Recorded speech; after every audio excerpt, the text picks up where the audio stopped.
जी, अनु फिर से हो चुकी है बेहोश। जी हाँ, आगे आने वाली कहानी में आपको दिखाया जाएगा कि अनु, उसके पापा, उसकी मम्मी जो है वो आर्या के घर पहुंच जाते हैं शगुन लेकर। लेकिन यहाँ पर शगुन के दौरान जो है ना वो सारी चीज़ें होंगी, झेंडे होंगे, सारे लोग होंगे, मिठाइयाँ खाते हैं, उसी के साथ यहाँ पर एक दूसरे को बधाई देते हैं। शादी फिक्स हो जाती है, रोका हो जाता है और यहाँ पर शादी की तैयारियों में लग जाते हैं। लेकिन उस वक्त यहाँ पर अनु को कुछ ना कुछ ऐसा एहसास होता है कि कोई उसे बुला रहा है।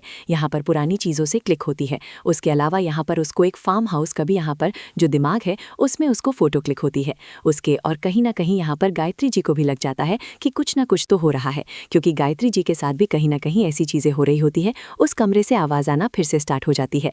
अब यहाँ पर अनु की हल्दी और मेहंदी का सीन हो गया। अनु और आर्या की जो है हल्दी मेहंदी के फंक्शन चल रहे हैं।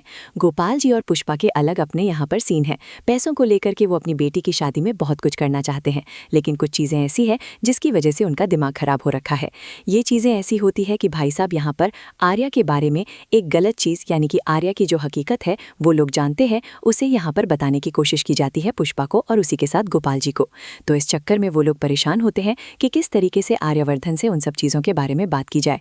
गायत्री इसलिए परेशान होती है क्योंकि उनको ऐसा लगता है कि वो फिर से लौट कर नहीं आ गई है, और मानसी ये सारी बातें सुन लेती है। तो आगे आने वाली कहानी में मज़ेदार तो बहुत कुछ होगा, क्योंकि मानसी अब तहकीकात में लगने वाली है। उसी के साथ अनु को वो सारी चीज़ें याद आना फिर से स्टार्ट हो जाएगा।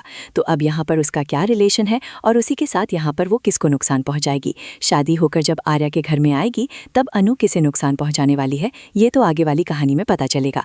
आप कमेंट सेक्शन में गेस करके ज़रूर बताओ कि आपको क्या लगता है कि अनु इस चीज़ के लिए, किस मकसद के लिए उसका पुनर्जन्म हुआ है। आपको क्या लगता है, कमेंट सेक्शन में कमेंट करके ज़रूर बताएं।